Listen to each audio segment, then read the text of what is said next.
안녕하세요. 역사 채널 소꿈입니다. 오늘은 흔히 기묘사화의 주동자로 알려진 장희빈이 아닌 또 다른 희빈, 희빈 홍씨의 이야기와 조광조를 죽음으로 몰아갔던 주초유양 사건이 진실이었는지에 대한 이야기를 해보려고 합니다. 지나놓고 보면 지금까지 알고 있었던 국사 지식들이 어디까지가 왕조가 정통으로 인정한 정사이고 어디까지가 그렇지 않은 기록, 야사인지 혼동스러울 때가 많이 있습니다. 그것은 많은 국사 서적들이 내용의 출처를 밝히지 않고 정사와 야사를 뒤섞어 서술할 때가 많아서인 이유도 있을 것입니다. 물론 정사라는 것도 기록한 사람의 편견, 의도적인 미화나 왜곡, 착각 등등이 있을 수 있기 때문에 정사라고 반드시 진실이라고 여겨서는 안 된다는 점을 생각해보면 역사적 진실에 다가가는 것은 참 어려운 일이라는 생각을 문득 해봅니다. 오늘은 주초유양 이야기와 희빈 홍씨에 대한 이야기를 정사로 인정되는 조선왕조실록 기록에 입각하여 살펴보도록 하겠습니다. 사실 조선시대에는 두 명의 희빈이 있었습니다.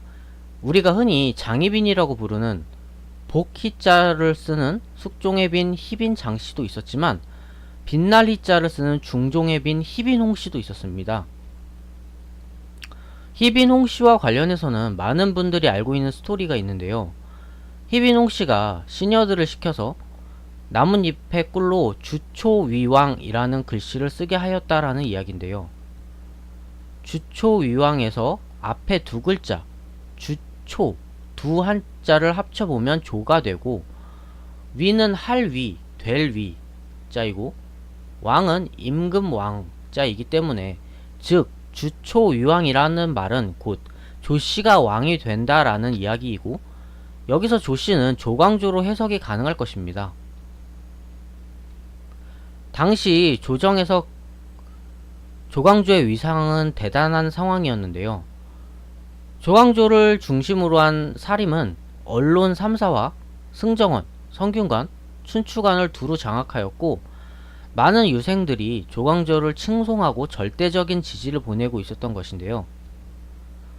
희빈 홍씨는 이렇게 꿀로 글씨를 써놓아서 벌레들이 꿀이 발라져 있는 잎부분을 갉아먹게 하여 인위적으로 주초위왕이 쓰여있는 나뭇잎을 제조하였고 이렇게 주작된 나뭇잎을 남편 중종에게 보여줬다는 이야기인데요. 만약 이런 일이 진짜 자연적으로 일어났다고 생각한다면 중종 입장에서는 하늘이 미리 계시를 주는 것이다, 불길한 일이다 라고 생각할 법도 합니다. 이 기이한 사건을 계기로 중종이 조광조를 제거하기로 마음먹었다. 그리고 조선의 4대 사화 중의 하나인 기묘사화가 시작되었다. 이런 전개인 거죠. 그렇다면 도대체 희빈 홍씨가 왜 조광조를 죽이려고 했나? 희빈 홍씨의 가문을 생각해보면 이 주초위왕 나뭇잎 사건을 일으킨 이유는 자연스럽게 설명이 되긴 합니다. 희빈 홍씨의 아버지가 훈구파 세력이라고 할 수 있는 홍경주이기 때문인데요. 기묘사화는 일반적으로 조광조 등 본격적으로 중앙정계에 진출한 사림들의 개혁정치에 기존 기득권층인 훈구파가 반발하면서 터진 사건으로 해석합니다. 일반적으로는 기묘사화를 남곤, 심정, 홍경주 등이 사건을 주도했다고 하는데요. 개인적으로는 이 사건을 100% 개혁을 하려는 살인파 대 개혁을 반대하는 훈구파 이렇게 단순히 해석하기는 다소 어려운 점들이 있다고 생각을 하는데요. 나중에 기회가 되면 그 부분에 대해서도 좀 다루도록 하겠습니다. 그렇다면 과연 희빈 홍씨가 나뭇잎에 꿀로 주초위왕을 썼다는 이야기는 사실일까요?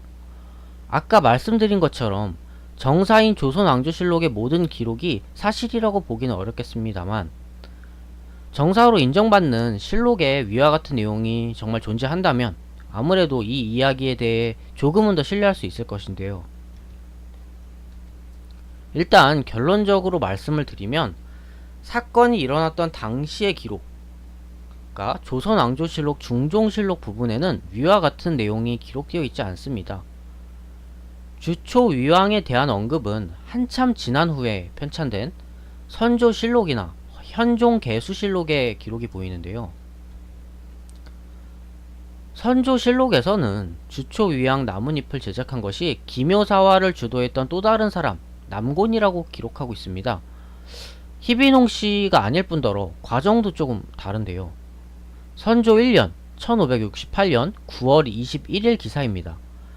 당초에 남곤이 조광조 등에게 교류를 청하였으나 조광조 등이 허락하지 않자 남곤은 유감을 품고서 조광조 등을 죽이려고 하였다.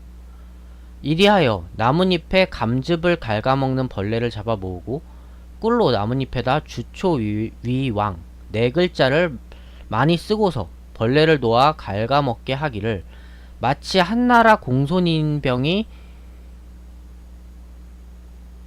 일처럼 자연적으로 생긴 것 같이 하였다. 남곤의 집이 백악산 아래 경복궁 뒤에 있었는데 자기 집에서 벌레가 갉아먹은 나뭇잎을 물에 띄워 대궐 안에 어구에 흘려보내어 중종이 보고 매우 놀라게 하고서 고변하여 화를 조성하였다. 이렇게 기록이 되어 있는데요. 그러니까 남곤이 주초위왕 나뭇잎을 궁궐 밖에서 미리 만들어 놓고 물에 띄워 흘려보냈다는 것입니다.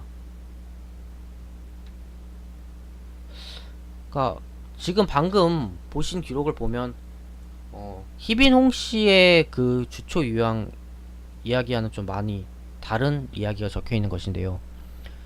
이제 또 다른 기록은 현종개수실록에 등장합니다. 그 유명한 송시열이 사건에 대해 언급한 것이 기록되어 있습니다.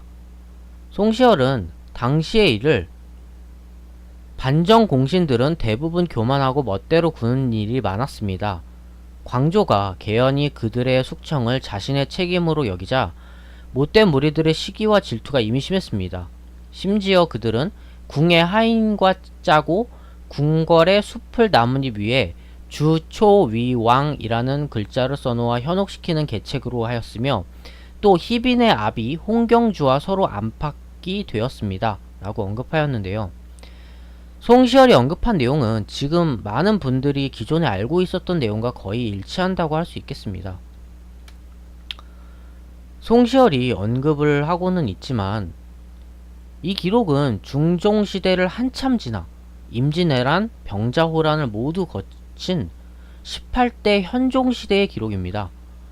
게다가 후대에 집권한 살인파들은 그들의 입맛에 맞게 주초위왕 사건과 기묘사화의 모든 책임을 남곤과 심정, 홍경주에게 돌리려는 모습을 보였다는 것을 생각해보면 시간상 혹은 정황상 이 내용을 사실로 받아들이기는 어려워 보입니다.